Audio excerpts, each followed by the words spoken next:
Hello students, देखिए last class में हम बात कर रहे थे आपेक्षिकता के सिद्धांत के ऊपर। ठीक है, और हमने डिस्कस कर लिया था कि आपेक्षिकता होती क्या है। मैंने आपको बताया भी था कि आपेक्षिकता मतलब किसी न किसी के सापेक्ष इस यूनिवर्स में, नेचर में जो कुछ भी हो रहा है वो सारा का सारा कैसा है, आपके आपेक्षिक है।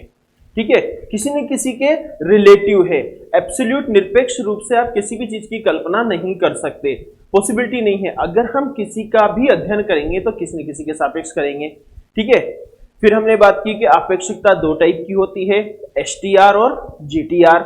एसटीआर मतलब स्पेशल थ्योरी ऑफ रिलेटिविटी, आपेक्षिकता का विशिष्ट सिद्धांत, और जीटीआर मतलब जनरल थ्योरी ऑफ रिलेटिविटी, आपेक्षिकता का सामान्य सिद्धांत।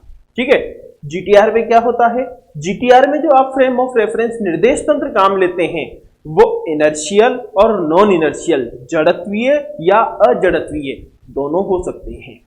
लेकिन एसटीआर के अंदर आपेक्षिकता के विशिष्ट सिद्धांत, स्पेशल थ्योरी ऑफ रिलेटिविटी के अंदर जो हम निर्देश तंत्र काम लेंगे वो केवल और केवल जड़त्वीय निर्देश तंत्र होंगे, इनर्शियल फ्रेम्स होंगे। ठीक है, फिर हम चर्चा कर रहे थे आपेक्षिकता के विशिष्ट सिद्धांत के पोस्टुलेट्स के बारे में, अभिग्रहितों के बारे में। और पहला अभिग्रहित मैंने आपको क्या बताया था लास्ट लेक्चर में, थोड़ा सा रिकॉल कीजिए। क्या कहा था हमने कि न्यूटन के सभी नियम सभी जड़त्वीय निर्देश तंत्रों में समान रूप से वैध होते हैं। और इसे हमने क्या कहा था, तुल्यता का सिद्धांत, तुल्यता का सिद्धांत, प्रिंसिपल ऑफ इक्विवेलेंस, तुल्यता का सिद्धांत। ठीक है,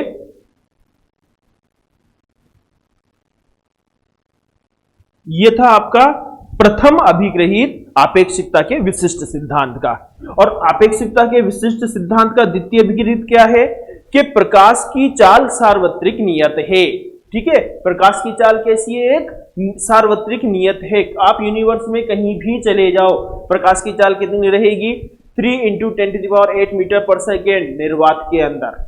ठीक है, तथा ये दिशा पर निर्भर नहीं करती है। आप किसी भी डायरेक्शन में मेजर कर लो, ये डायरेक्शन पे डिपेंड नहीं करेगी। इसको हमने क्या कहा था, समकालीनता का सिद्धांत, प्रिंसिपल ऑफ साइमल्टेनिटी।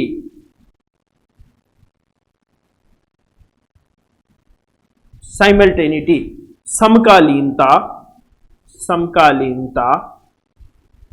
का सिद्धांत। ठीक है, ये दो आपके पास पोस्टुलेट हैं। पहला पोस्टुलेट आपके पास क्या है, तुल्यता का सिद्धांत, न्यूटन के नियम सभी जड़त्वीय निर्देश तंत्रों में एक समान रूप से वैध होते हैं। और दूसरा आपके पास क्या है कि प्रकाश की चाल एक सार्वत्रिक स्थिरांक है और इसका मान डायरेक्शन पे डिपेंड नहीं करता है। ठीक है, ये दोनों आपके पास आपेक्षिकता के सिद्धांत के अभिग्रहित हैं। अभिग्रहित मतलब वे स्टेटमेंट जिनको आधार मानकर आपेक्षिकता की थ्योरी को आगे बढ़ाया गया। ठीक है, जिनको आधार मानकर हमने क्या किया, इस थ्योरी को आगे बढ़ाया। अब हमने क्या बात की आपेक्षिकता के विशिष्ट सिद्धांत में कि जो भी निर्देश तंत्र आप काम लोगे वो निर्देश तंत्र कैसे होंगे, जड़त्वीय होंगे। अब सपोज करो हम दो निर्देश तंत्र में काम कर रहे हैं, तो दोनों निर्देश तंत्र कैसे हैं, जड़त्वीय हैं। तो हमें दोनों के बीच में क्या चाहिए, दोनों के निर्देशांकों के बीच में संबंध स्थापित करना है। और दो निर्देश तंत्रों के निर्देशांकों के मध्य संबंध क्या कहलाता है आपके पास, रूपांतरण समीकरण। इनके द्वारा ही बताते हो, जिनको आप बोलते हो ट्रांसफॉर्मेशन इक्वेशंस। ठीक है, अब छोटा सा क्वेश्चन अराइज हो रहा है माइंड में, रिकॉल कीजिए फर्स्ट ईयर को। अपने फर्स्ट ईयर में मैकेनिक्स की फर्स्ट यूनिट में गैलीलियन ट्रांसफॉर्मेशन पढ़ा है, आ रहा है याद। ठीक है, और गैलीलियन ट्रांसफॉर्मेशन की डेफिनेशन क्या देते हैं हम, क्या है गैलीलियन रूपांतरण, एक जड़त्वीय निर्देश तंत्र के निर्देशांकों का दूसरे जड़त्वीय निर्देश तंत्र के निर्देशांकों के साथ संबंध क्या कहलाता है आपके पास, निर्देशांक रूपांतरण कहलाता है। और जो समीकरणें ये संबंध बताती है उन्हें क्या बोलते हो आप, रूपांतरण समीकरण बोलते हैं। ठीक है, the equations which shows the relation between the coordinates of two inertial frame of references, ध्यान रखना, two inertial frame of references are known as Galilean transformation equations. ठीक है, अब हमारे माइंड में एक छोटा सा दुविधा उत्पन्न हो रही होगी आपके कि हम यहां बात करेंगे एक और ट्रांसफॉर्मेशन की, लोरेंज की। ठीक है, लोरेंज ट्रांसफॉर्मेशन भी क्या है आपके पास, दो जड़त्वीय निर्देश तंत्रों के निर्देशांकों के मध्य संबंध। गैलीलियन भी क्या था, दो जड़त्वीय निर्देश तंत्रों के निर्देशांकों के मध्य संबंध। दोनों इनर्शियल फ्रेम के लिए बात करते हैं। तो जब हमारे पास ऑलरेडी गैलीलियन था तो हमें लोरेंज की रिक्वायरमेंट क्या आन पड़ी भाई ऐसी। ठीक है, जब हमारे पास गैलीलियन था हम उसको पूरा का पूरा पढ़ के आए हैं, फिर ऐसी हमें रिक्वायरमेंट क्या थी कि हमें यहाँ लोरेंज ट्रांसफॉर्मेशन पे आना है। ठीक है, तो हम इसी की चर्चा आगे जारी रखते हैं लोरेंज ट्रांसफॉर्मेशन के साथ। ठीक है, तो हमारा नेक्स्ट टॉपिक क्या है, इसी में हम बात कर रहे हैं अब आपके लोरेंज ट्रांसफॉर्मेशन, लोरेंज रूपांतरण की। ठीक है, लोरेंज ट्रांसफॉर्मेशन।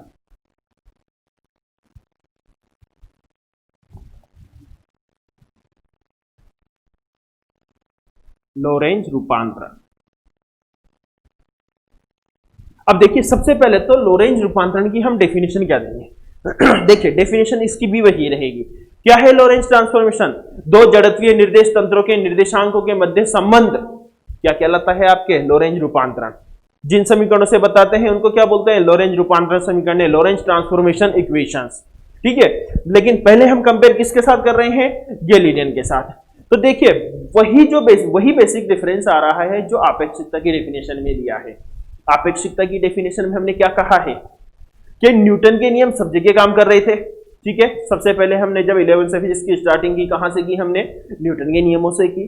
कि न्यूटन के नियम बड़े अच्छे से काम कर रहे थे, लेकिन आइंस्टीन ने ऐसा पाया कि अगर पार्टिकल की वेलोसिटी किसके ऑर्डर की हो जाए, वेलोसिटी ऑफ लाइट के ऑर्डर की हो जाए।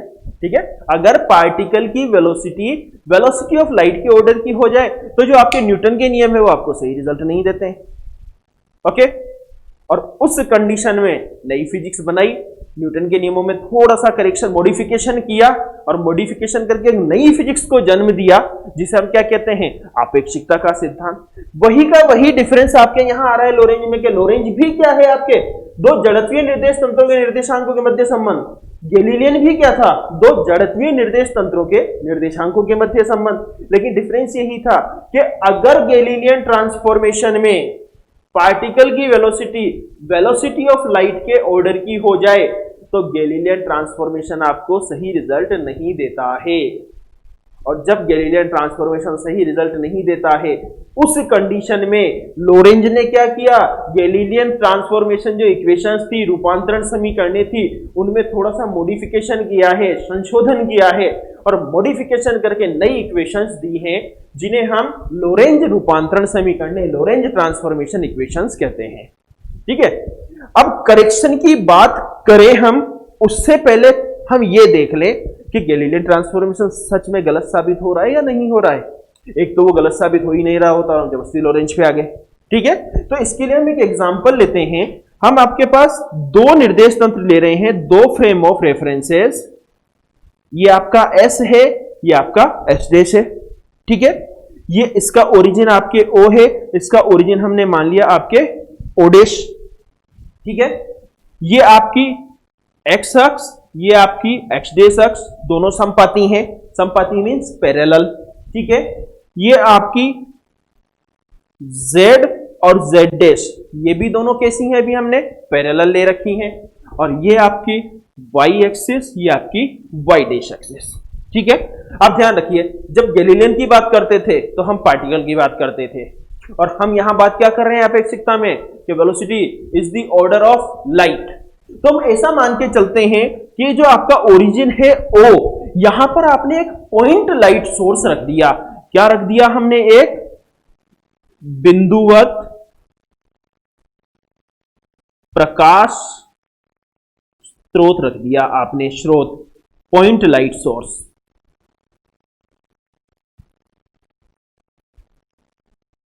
ठीक है, अब जब ये पॉइंट लाइट सोर्स यहां रखा तो इससे लाइट बाहर निकलेगी। ठीक है, और वो लाइट हम ये मान के चल रहे हैं किसी पॉइंट P पे पहुंच रही है जिसके एस के रिस्पेक्ट में कोऑर्डिनेट्स क्या है आपके पास, एक्स वाई जेड और टी, और y के सॉरी एस डैश के रिस्पेक्ट में कोऑर्डिनेट्स क्या है आपके पास, X dash, Y dash, Z dash, T dash. ठीक है, जब इसका यहां से वेव फ्रंट कहां पहुंचा, तरंगाग पॉइंट P पे पहुंचा। अगर स्मॉल टी टाइम की बात करें तो स्मॉल टी टाइम में ये लाइट वेव्स कितने डिस्टेंस ट्रेवल करेंगे, क्या होता है आपके, डिस्टेंस इज इक्वल्स टू चाल बराबर दूरी बटा समय। यहां से दूरी कितनी आएगी आपके पास, चाल इंटू समय, means distance is equals to speed into time. ठीक है, तो यहां ओ से ओ डैश तक पहुंचने में कितना टाइम लगेगा, आपकी स्पीड कितनी है लाइट की, c। ठीक है, और कितने टाइम में पहुंच रहा है, स्मॉल टी टाइम में। तो ये जो आपके डिस्टेंस आएगी, ये डिस्टेंस कितनी आ रही है आपके, ct के इक्वल आ रही है, बात समझ में। ठीक है, तो यहां से अब हम s और s डैश दोनों के लिए बात कर लें। ठीक है, तो s के लिए लाइट की वेलोसिटी कितनी है इन s फ्रेम, s निर्देश तंत्र में c इज इक्वल टू क्या होगा, कोऑर्डिनेट ज्योमेट्री से आप क्या निकालते हैं, x minus 0 whole square plus y minus 0 whole square plus z minus 0 whole square upon t। ऐसे निकालते हो, x2 minus x1 whole square plus y2 minus y1 whole square plus z2 minus z1 whole square. Distance ऐसे निकालते हैं। तो final position कहां, point पे, initial position कहां थी आपके, 0 पे। आ रही है बात समझ में। इसको अगर हम सोल्व करें तो आपको क्या मिलेगा, x square plus y square plus z square minus c square t square is equals to 0। ये आपकी इक्वेशन 1। ये बात समझ में आई। ठीक है, ऐसे ही इन एच डैश फ्रेम क्या मिलेगा आपको, c is equals to x dash minus 0 whole square plus y dash minus 0 whole square plus z dash minus 0 whole square upon t dash. और जब आप इसको सोल्व करोगे तो क्या मिलेगा, x dash square plus y dash square plus z dash square minus c square t dash square is equals to 0। Equation 2। यहां तक बात समझ में आई। ठीक है, अब देखिए हम पहले बात किसकी कर रहे हैं, गैलीलियन ट्रांसफॉर्मेशन की, कि गैलीलियन आपके गलत कैसे हुआ। ठीक है, तो now from Galilean transformation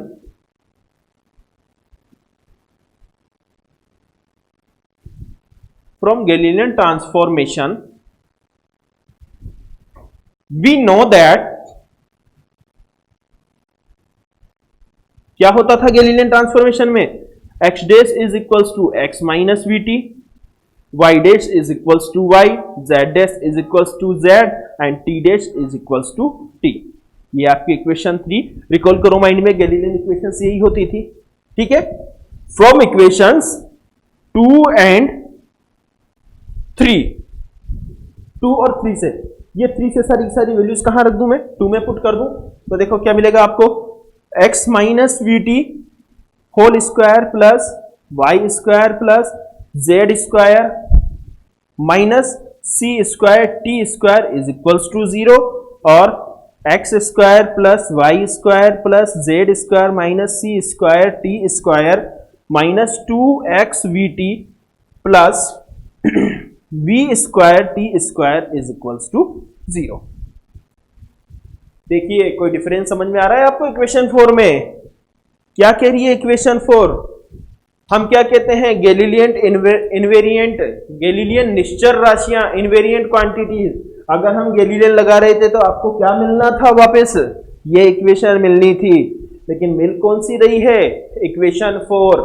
equation 4 में देखिए आपको ये टर्म एक्स्ट्रा मिल रही है, और इस टर्म का एक्स्ट्रा मिलना, इनवेरिएंट नहीं मिलना, ये सिद्ध कर रहा है कि जब आप लाइट सोर्स के साथ काम कर रहे हैं या ऐसे पार्टिकल के साथ काम कर रहे हैं जिसकी वेलोसिटी लाइट की वेलोसिटी के ऑर्डर की हो, तो गैलीलियन ट्रांसफॉर्मेशन फेल हो जाता है।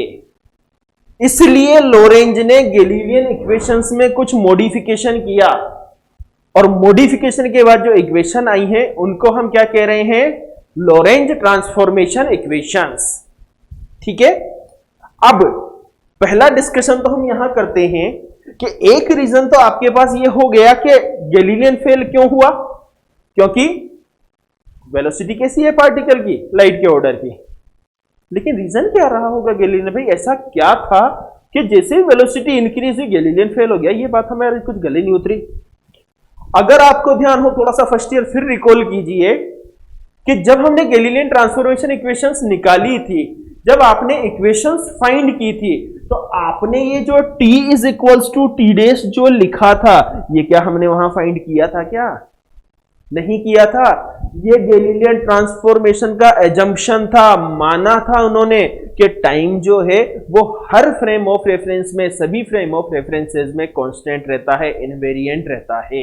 ऐसा गैलीलियन ने मान के, ये इक्वेशन हमने वहां प्रूफ नहीं की है, ध्यान रखना, आपने सिर्फ यही इक्वेशंस निकाली है। t equals to t dash क्या है? गैलीलियन का एजम्पशन है। अब गैलीलियन ये एजम्पशन माना क्यों? फिजिक्स की स्टार्टिंग में चलते हैं वापस। सबसे पहले आपने क्या पढ़ा? Physical system, MKS system, CGS, FPS. MKS system में फिजिकल क्वांटिटीज, फंडामेंटल क्वांटिटीज, मूल राशियां कितनी थी? कितनी थी? 3। कौन कौन सी? मास, लेंथ एंड टाइम। ठीक है, मास जो होता है वो फंडामेंटल था, और मास को आज भी आप ट्रीट कैसा करते हो? कांस्टेंट करते हो। डिस्टेंस हम कहते हैं स्केलर क्वांटिटी है। ठीक है, डिस्टेंस को हम क्या लेते हैं? स्केलर लेते हैं। डिस्प्लेसमेंट की बात नहीं कर रहा हूं, ध्यान रखना। ठीक है, और टाइम हम ये कहते हैं कि एक किसी घटना को घटित होने में, हैपन होने में, उसकी हैपनिंग में यहां जितना टाइम लग रहा है उतना ही टाइम किसी दूसरी जगह जाके लगेगा, ऐसा माना जाता था। लेकिन हम कुछ फिजिकल एग्जांपल्स की बात करते हैं। ठीक है, कि आप एक फुटबॉल को खड़े खड़े किक करो, देखो कितनी डिस्टेंस तक जाएगी। फिर हम क्या करेंगे? उसी फुटबॉल को किक करने के लिए पहले 10 कदम पीछे जाओ, फिर भाग के आओ, फिर उसको किक करो, फिर फुटबॉल ज्यादा दूर जाएगी। ऐसा क्या हुआ आपके भाग के आने में? ठीक है, अब आपने पढ़ा है तो आपके मुंह से फट से एक ही जवाब निकलता है, मोमेंटम आ गया। भाई मोमेंटम तो आ गया, वो तो मुझे भी समझ में आता है, पर मोमेंटम आने से हुआ क्या? ठीक है, किसी को खड़े खड़े लात मारना, किक करना, और थोड़ा सा भाग के आके किक करने में फर्क है।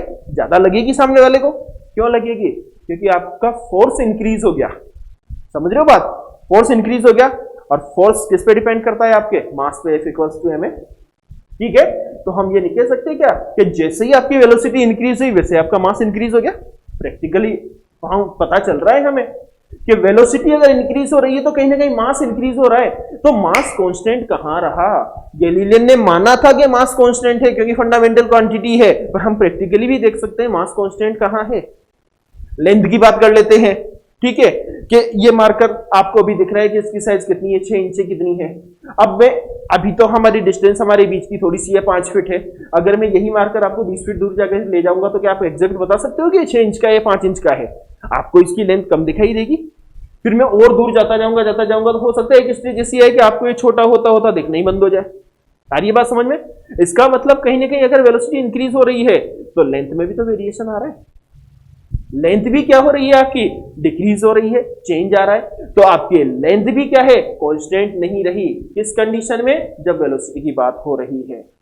और टाइम के बारे में बात कर लेते हैं। आपने सुना है, आपने पढ़ा भी होगा, आजकल नेट पे या न्यूज़पेपर में बहुत सारी ऐसी चीजें आती रहती है कि स्पेस जो वॉच होती हैं, स्पेस में जाते हैं तो स्पेस में वॉच स्लो हो जाती है। अब आप उससे पूछते हैं तो आप कहते हो ग्रेविटी का इफेक्ट आ गया वहां जाके। जिस चीज का भी आया, ग्रेविटी का नहीं आता, एक्चुअली वेलोसिटी का इफेक्ट होता है, क्योंकि स्पेस में जाने के लिए आपको कम से कम कितनी वेलोसिटी चाहिए? अर्थ सरफेस से बाहर निकलने के लिए एस्केप वेलोसिटी, प्लाइन वेग कितना है?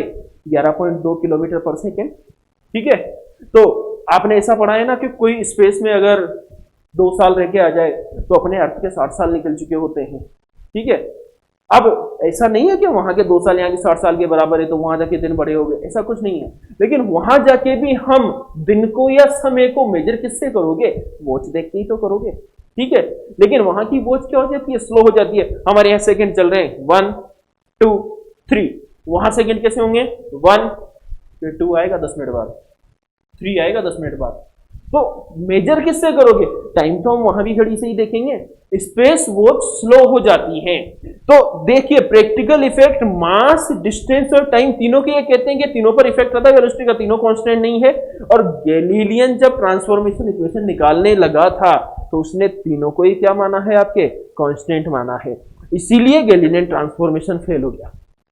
और गैलीलियन ट्रांसफॉर्मेशन फेल होने के बाद रिलेटिविटी की कंडीशन में जब पार्टिकल की वेलोसिटी लाइट के ऑर्डर की हो जाए, लोरेंज ने गैलीलियन ट्रांसफॉर्मेशन इक्वेशन में थोड़ा सा मॉडिफिकेशन किया और मॉडिफिकेशन के बाद जो इक्वेशंस दी उन्हें हम क्या कहते हैं? लोरेंज ट्रांसफॉर्मेशन इक्वेशंस कहते हैं।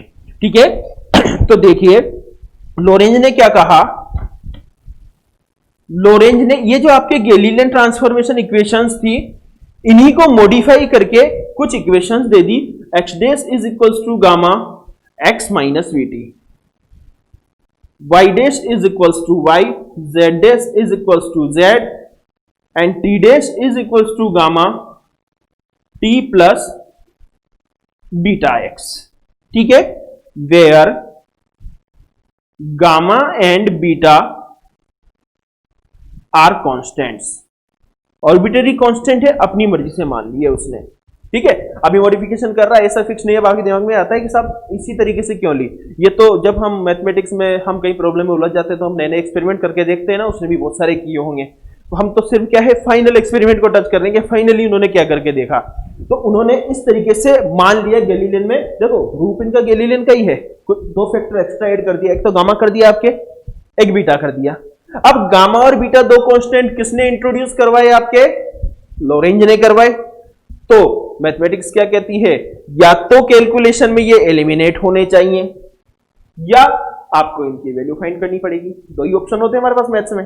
ठीक है, या तो कैलकुलेशन के बाद जब हम लास्ट में रिजल्ट पे पहुंचे तो या तो गामा और बीटा एलिमिनेट हो चुके हो या फिर हम इन दोनों की वैल्यू फाइंड करें। ठीक है, तो इसको हम दे रहे हैं आपके इक्वेशन 5। ठीक है, अभी थोड़ा सा काम बाकी है, इससे आगे का काम मैं आपको नेक्स्ट लेक्चर में कंप्लीट करवाऊंगा। तब तक आप यहां तक एक बार कंप्लीट करके लेक्चर को आराम से सुन सुन के खुद के नोट्स कंप्लीट करें। ओके, फिर मिलते हैं। Thank you so much.